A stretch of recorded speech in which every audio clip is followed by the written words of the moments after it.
চার ডাক্তারকে তলব লালবাজারের আরজিকর কাণ্ডে চার ডাক্তারকে তলব করা হয়েছে। সকাল 11টার পর লালবাজারে তলব করা হয়েছে। তলব করেছে কলকাতা পুলিশের গোয়েন্দা বিভাগ। গুরুত্বপূর্ণ খবর, চার ডাক্তারকে তলব লালবাজারের আরজিকর কাণ্ডে চার ডাক্তারকে তলব করা হয়েছে। সকাল 11টার পর লালবাজারে তাদের তলব করা হয়েছে। তলব করেছে কলকাতা পুলিশের গোয়েন্দা বিভাগ।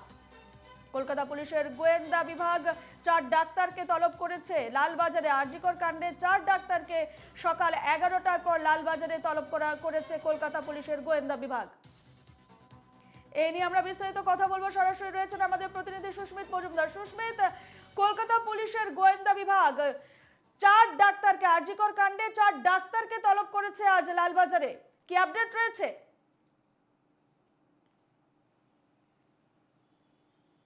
দেখো, একেবারেই তদন্তে নামার পর বারংবার আমরা দেখেছি কখনো হোমিসাইড, কখনো সায়েন্টিফিক টিম, কখনো সিপি নিজে বারংবার এসেছেন এবং তারপর যখন আন্দোলন তুঙ্গে দেখেছেন সেই জায়গায় দাঁড়িয়ে তদন্তের গতি আরও বাড়ানোর জন্য ও সেই দিনকে ঘটনার দিন রাত্রিবেলায় থাকা যারা নাইট ডিউটিতে ছিলেন তাদের মধ্যে চারজনকে জরুরি ভিত্তিকে আজকে লালবাজারে 11টার মধ্যে দেখা করতে বলা হয়েছে।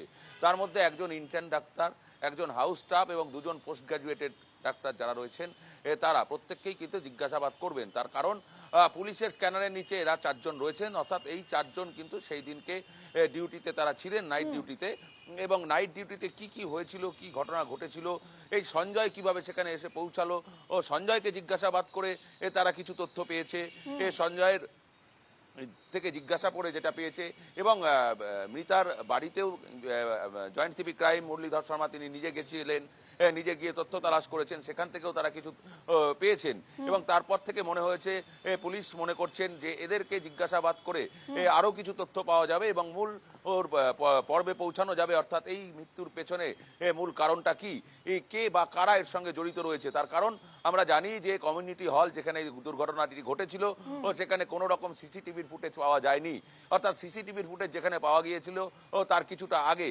সেখান থেকে যেই সময় এই দুর্ঘটনা ময়নাতদন্তে জানা গিয়েছে যখন মেয়েটির মৃত্যু হয়েছে সেই সময়ের 1 ঘন্টা আগে থেকে 1 ঘন্টা পর পর্যন্ত হোমিসাইড টিম তারা পুঙ্খানুপুঙ্খভাবে সেই সিসিটিভির ফুটেজ একদম নিখুঁতভাবে তারা দেখতে থাকে এবং যখন দেখতে থাকে তখন দেখে এই সঞ্জয় যখন তিনি যায় তার গলায় একটা নেক ব্যান্ড অর্থাৎ একটা ইয়ারফোন ছিল এবং যখন সে ফিরে আসছে তার গলায় সেই ইয়ারফোনটা ছিল না, অর্থাৎ মৃতদেহের পাশে যে ইয়ারফোনটা পাওয়া যায় সেই ইয়ারফোনটাই এই ইয়ারফোন কিনা সেটাও কিন্তু তারা সরজমিনে খতিয়ে দেখে এবং পরবর্তীকালে জানতে পারা যায় যে এই ইয়ারফোনটাই সেই ইয়ারফোন। এবং তারপরেই কিন্তু সঞ্জয়কে গ্রেপ্তার করে পুলিশ এবং তারপর থেকে তদন্ত প্রক্রিয়া শুরু হয়ে যায় এবং তদন্ত প্রক্রিয়াকে আরো এগিয়ে নিয়ে যাওয়ার জন্যই কিন্তু আজকে এই আরজি করে কর্তব্যরত যে শুধু সঞ্জয় ছিল না, তার সঙ্গে আরো অন্য কেউ জড়িত ছিল, সেসব প্রশ্ন কিন্তু উঠছে। যে তদন্তে যে তথ্য উঠে আসছে সে বিষয়ে তোমার হাতে কোনো তথ্য রয়েছে কি?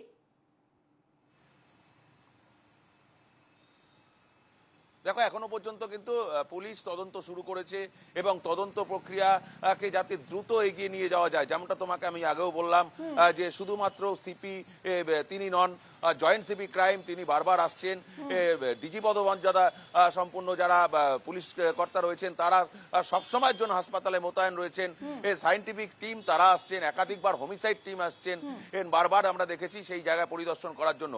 আজকেও কিন্তু আর কিছুক্ষণের মধ্যেই যেটা খবর রয়েছে পুলিশ সূত্রে হোমিসাইড টিম আবারও তারা সেই জায়গাতে যাবেন, অর্থাৎ কমিউনিটি হলে যাবেন। তারা আবারও যদি তাদের কিছু প্রয়োজনীয় থাকে, যদি কোনো জায়গায় খামতি থেকে থাকে সেই সমস্ত বিষয় কিন্তু তারা খুঁজে দেখবেন এবং যদি নতুন কিছু তথ্য তাদের কাছে উঠে আসে তাহলে সেটা পরিষ্কার হবে। এবং পাশাপাশি একই সঙ্গে ওই চারজন যারা নাইটে কর্তব্যরত ছিলেন তাদেরকে যেমন ডাকা হয়েছে, এর পরবর্তীকালে আরো কাউকে ডাকা হবে কিনা সেই সমস্ত বিষয় কিন্তু খতিয়ে দেখছে পুলিশ এবং সেই সমস্ত বিষয়টা আগামীতে পরিষ্কার হবে।